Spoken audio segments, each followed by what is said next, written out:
So Trump advisor Peter Navarro indicted. Let's talk about that, because justice matters.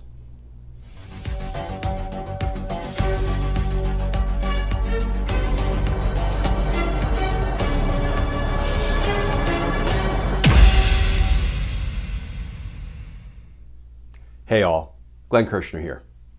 So, thus far, Congress has voted to hold 4 people in contempt for defying lawfully issued congressional subpoenas, and Congress referred those 4 people to the Department of Justice for criminal prosecution. And up until today, only one of the 4 had been indicted, Steve Bannon. But today, a second individual was indicted, former Trump advisor Peter Navarro. So right now, DOJ is batting 2 for 4. Mark Meadows and Dan Scavino, who were also voted in contempt and referred for prosecution, have not yet been indicted. But stay tuned. More indictments are coming. So here is today's reporting about the Navarro indictment. This from NBC News. Former Trump advisor Peter Navarro indicted on contempt of Congress charges. And that article begins, former Trump White House advisor Peter Navarro has been indicted on contempt of Congress charges, according to court documents unsealed Friday. Navarro was indicted by a federal grand jury on Thursday for contempt after snubbing a subpoena from the House committee investigating January 6th, seeking testimony and documents.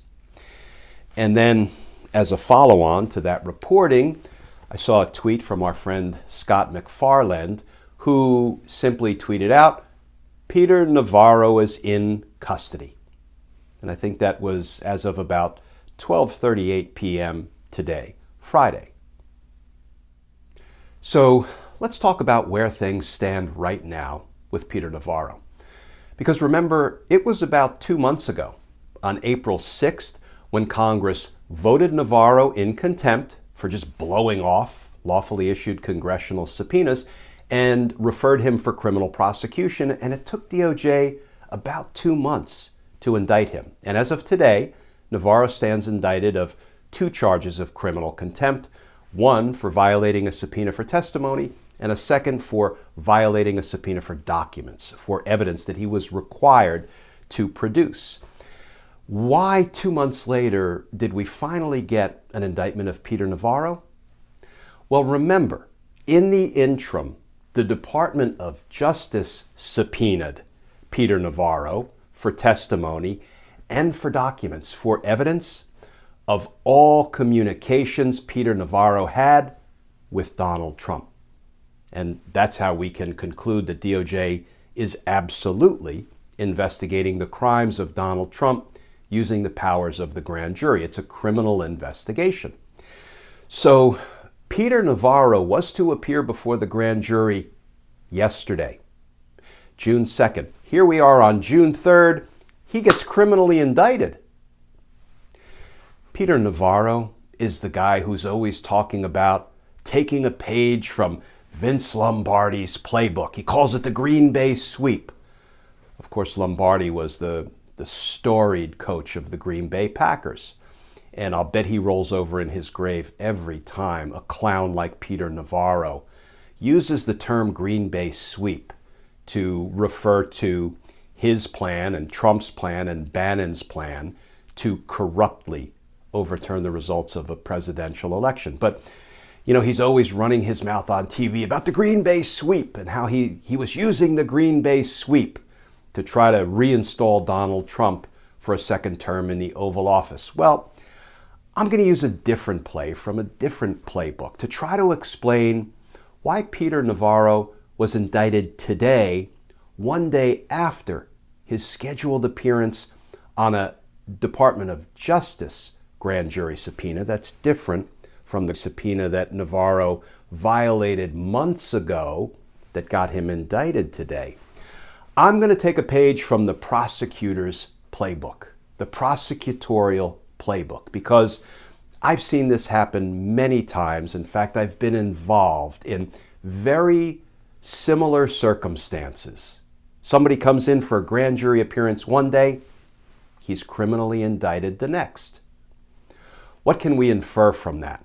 Well, Peter Navarro probably showed up yesterday on the federal grand jury subpoena requiring him to show up yesterday, and prosecutors sat down with him and had a long talk, a long heart-to-heart about what he was facing if he continued to cover up the crimes of Donald Trump, because that's precisely what Peter Navarro is doing. He's covering up his own misconduct and that of probably Steve Bannon and Rudy Giuliani and any number of other bad actors, but he's also covering up the crimes of Donald Trump. And the prosecutor said, listen, you have a decision to make. Do you want to cooperate with us and start telling us truthfully about what you did and about the evidence that you have of Donald Trump's conduct and anybody else's conduct who was involved in this criminal conspiracy against the United States? Or do you want to continue to conceal that evidence from the Department of Justice and take your chances? And I'm betting Peter Navarro, Mr. Green Bay Sweep, said, I've done nothing wrong. I'll take my chances. I'm the smartest guy in the room. He's also representing himself, mind you. And yes, he has a fool for a client. And he walked out. This is what I'm inferring. And the federal prosecutors promptly walked into the grand jury and asked them to indict Peter Navarro, who probably declined prosecutors' invitation to cooperate. And that is likely why we see him indicted today, one day after his scheduled grand jury appearance. And now moving forward, we'll have to see what other charges might be dropped on old Peter Navarro's head, because in his determination to cover up Trump's crimes, he didn't just commit the crime of contempt of Congress, right? Blowing off a lawfully issued congressional subpoena rather than snitching on Donald Trump, rather than testifying truthfully before the J6 committee and disclosing Donald Trump's crimes. He didn't just commit that crime. He also committed other crimes in, yes, I'm going to hold it up again, the big ugly blue book of federal laws, the United States Code. He very likely committed the crime of accessory after the fact by helping Donald Trump avoid accountability for his crimes. He very likely committed the crime of misprision of a felony, concealing from the authorities evidence that he has that Donald Trump committed crimes. He very likely has been committing the crime of conspiracy to defraud or commit offenses against the United States, what we refer to shorthand as a 371 conspiracy. 18 United States Code, Section 371. That is the precise crime that a federal judge in California, David Carter, already concluded by a preponderance of the evidence that Donald Trump committed. Together with John Eastman, his treasonous lawyer, one of them, Judge David Carter ruled by a preponderance of the evidence, more likely than not 51% of the evidence, that Trump and Eastman committed the crimes of conspiracy to defraud the United States and obstructing an official proceeding, that being the certification of Joe Biden's election win. So today's indictment, just DOJ's opening salvo, I predict, with respect to Peter Navarro and what he's going to be facing. Now, he can probably come on board. He can probably agree to plead guilty to the indictment that was just handed down today for contempt of Congress and agree to testify truthfully about Donald Trump and others, and perhaps avoid all of those other criminal charges we were just discussing. Basically, the prosecutors would then run him as a cooperating witness.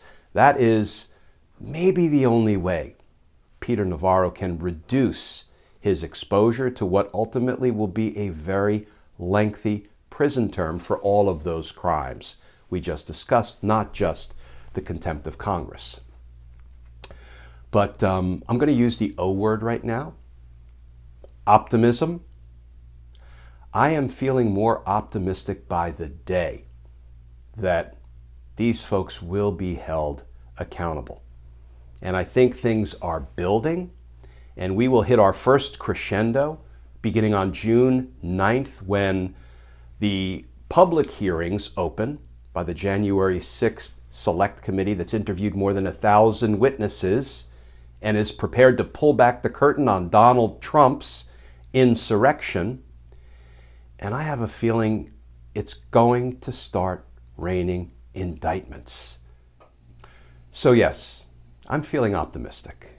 And you know, if you get out the binoculars, you sort of look out to the horizon, I think you can begin to see justice coming into focus.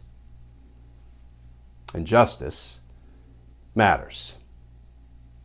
Friends, as always, please stay safe, please stay tuned, and I look forward to talking with you all again tomorrow.